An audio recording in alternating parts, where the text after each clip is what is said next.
আসসালামু আলাইকুম। আমি আজকে আসছি আমাদের মধুপুরের বেকারকোনা এলাকায়।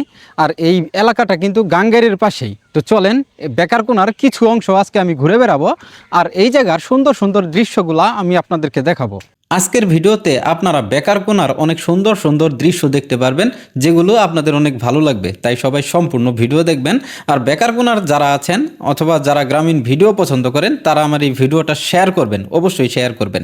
আমি এখন যেখানে আছি, আর এখন আপনারা যে পুকুরটি দেখতে পাচ্ছেন, এটাকে বলে তালুকদার বাড়ি পুকুর। আর এই পুকুরটার কিন্তু একটা ঐতিহ্য আছে। এটা সেই 100 বছর আগেকার পুকুর। আর এই পুকুরটির পাশেই ছিল একটা কালী মন্দির, যেটা এখন আর নাই, তবে সেটার ধ্বংসাবশেষ কিন্তু এখনও আছে। তো আজকে আমরা এখান থেকে যাব পাইত্যাবাড়ির দিকে। বেকারকোনা পাইত্যাবাড়িরও কিন্তু আলাদা একটা ঐতিহ্য আছে। বেত দিয়ে সেখানে পাটি বানায় সেই অনেক আগে থেকেই, এখনও তারা সেই ঐতিহ্যটি ধরে রেখেছে। আমরা এই পুকুরের এই পাশটাও অনেকক্ষণ ঘুরলাম। অনেকক্ষণ ঘোরার পর তারপর আমরা চিন্তা করলাম যে এখন পাইত্যাবাড়ির দিকে যাই। আজকে আমি দেখাবো পাইত্যাবাড়ি। পাইত্যাবাড়ির পর যাব আমরা সরকার বাড়ির দিকে। তো চলেন সেই পাইত্যাবাড়ির দিকে যাওয়া যাক। আর আমি এই রাস্তায় যেতে যেতে এখানে দেখলাম একটা ছোট মাচা মতো বানাইছে। আর এখানে অনেক ছোট বাচ্চারা এখানে বসে বসে খেলা করতেছিল। আর এটার পাশে ছোট একটা দোকান আছে। আর পাইত্যাবাড়ির দিকে যাওয়ার যে রাস্তাটা, সেটা কিন্তু ক্যামেরার চোখে খুবই সুন্দর দেখা যাচ্ছে। আর শুধু ক্যামেরার চোখে না, এটা কিন্তু বাস্তবে দেখতেও খুবই সুন্দর। এই রাস্তাটুকুন কাঁচা রাস্তা, যদি এইটুকুন রাস্তা যদি ইটের সোলিং হয়, তাহলেই এই বেকারকোনার যে রাস্তাগুলো আছে সেগুলো সব পরিপূর্ণ হয়ে যায়। আর আমি এখন আছি পাইত্যাবাড়িতে। আর দেখতেই পাচ্ছেন আপনারা এখানে যে বেতগুলা, এই বেতগুলা এখানে সব সাইজ বাইজ করতেছে। এখানে অনেকেই গুন্ডা গুন্ডা হিসাব করতেছিল। আমি ভাবলাম এটা আবার কি, তারপর দেখি যে এক গুন্ডা বলে হচ্ছে 4 পিসের। তো এগুলো আলাপ করতেছিল। তবে এখন পার্টি বানাচ্ছে না। এখন যদি পার্টি বানাতো তাহলে আমি আপনাদেরকে দেখাতে পারতাম। আর এটার পাশেই আছে একটা বড় একটা বেত বাগান। সেখানে গেলাম, দেখলাম যে বেত বাগানের ভিতরটাও অনেক পরিষ্কার। তো আমার বন্ধুকে জিজ্ঞেস করলাম, ও বলল যে এখানে পাতা দিয়ে তারপর এই ভাত টাত রান্না করে, এই জন্য পরিষ্কার। আর এখান থেকে আমরা সরকার বাড়ির দিকে যাব এখন। আর সরকার বাড়ির দিকে যাওয়ার যেই রাস্তাটি, এই রাস্তাটি কাঁচা রাস্তা ছিল এক সময়, তবে এটা এখন দেখি ইটের সোলিং করা হয়েছে। খুবই ভালো লাগলো। আর এখানে প্রত্যেকটা বাড়িতে বাড়িতে গবাদি পশু দেখতে পারবেন, হাঁস মুরগি এগুলো সব কিছুই দেখতে পারবেন। আর এখানে একটা দোকান আছে। অনেক ছোটোবেলায় যখন আমি এই দিকে আসতাম, তখনও কিন্তু এই জায়গায় এই দোকানটি ছিল, এবং বলা যায় এই দোকানটির বয়স অনেক। আর এখান থেকে আমি সরকার বাড়ির দিকে যেতে যেতে এখানে এই বাড়িটাতে কিছু ফুল গাছ দেখতে পারি। আর এই রাস্তা খুবই সুন্দর একটি রাস্তা। তাই এখন প্রায় সন্ধ্যা হওয়ার একটু আগ মুহূর্ত, তাই অনেকেই ঘুরতে বের হয়েছে। আর এটাই ছিল সরকার বাড়ি পুকুর। এই পুকুরটা অনেক সুন্দর দেখা যাচ্ছে।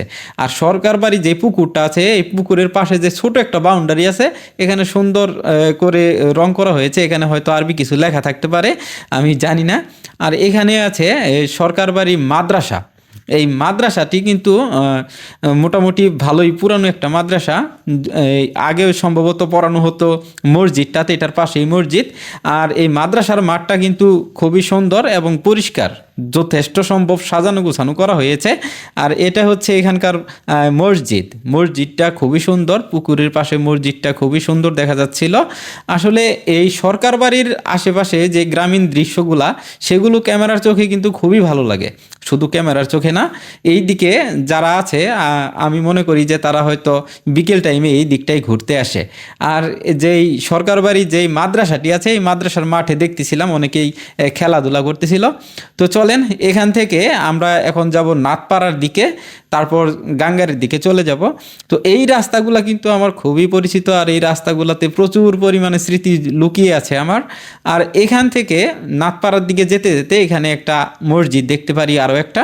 মসজিদটার অজুখানাটা খুবই ভালো লাগছে। আর এই মসজিদটাকে যথেষ্ট সম্ভব সুন্দর করার চেষ্টা করা হয়েছে। গ্রামের ভিতরে মসজিদ আসলে যেমন হওয়া দরকার, তেমনই মসজিদটা খুবই ভালো লাগলো। এখান থেকে আমরা এখন নাথপাড়ার দিকে যাচ্ছি। আর নাথপাড়ার দিকে যাওয়ার যে রাস্তা বেকারকোনা থেকে, সেই দিকটা এই রাস্তার যে দৃশ্যটা, সেটা খুবই ভালো লাগে। আপনারা দেখতেই পাচ্ছেন যে আশেপাশের যে দৃশ্যটা, ওফ, অনেক সুন্দর। আর এখানে যে মেশিনটি দেখতে পাচ্ছেন, বা মোটর পল্টন যেটাই বলেন, এইটা আমি সেই ল্যাংটা গাল থেকে দেখতেছি। আর এটার পাশে একটা ভুট্টা বাগান আছে, অনেক বড় সড়ো বাগানটা। তো চলেন এইদিকে বেশি সময় নষ্ট না করে আমরা নাথপাড়ার দিকে যাই। আর নাথপাড়ার দিকে যেতে যেতে আপনাদের চোখ ধাঁধালো কিছু সৌন্দর্য এইদিকে চোখে বাজবে। মাঝখানে ইটের সোলিংয়ের রাস্তা, আর এখানে 2-3টা দোকান আছে, যেই দোকানগুলো এক সময় ছিল না।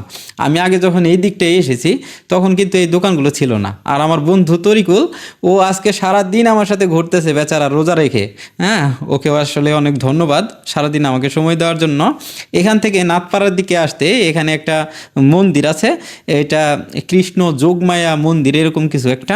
আর এটার পাশে এটাকে বলে হচ্ছে নাট মন্দির, আরও অনেক কিছু এই জায়গাতে আছে যেগুলো হয়তো আমি বলতে পারবো না। এই জায়গাতে সনাতন ধর্মের অনেক ধর্মীয় অনুষ্ঠান পালন করা হয়। আর এখানে সনাতন ধর্মের বাচ্চারা আছে যারা, তাদেরকে ধর্মীয় শিক্ষা এখানে দেওয়া হয়, ছোট একটা স্কুল মতন আছে। তো আপনারা যারা নিয়মিত আমার ভিডিও দেখেন তাদের সবাইকে ধন্যবাদ। যারা এলাকার ভিডিও বা গ্রামীণ ভিডিও পছন্দ করেন তারা সবাই আমাকে ফলো করবেন। আপনারা যদি ফলো করেন এবং গঠনমূলক কমেন্ট করেন তাহলে আমি পরবর্তী কন্টেন্ট তৈরি করতে উৎসাহিত হই। ভালো থাকবেন সবাই, আল্লাহ হাফেজ।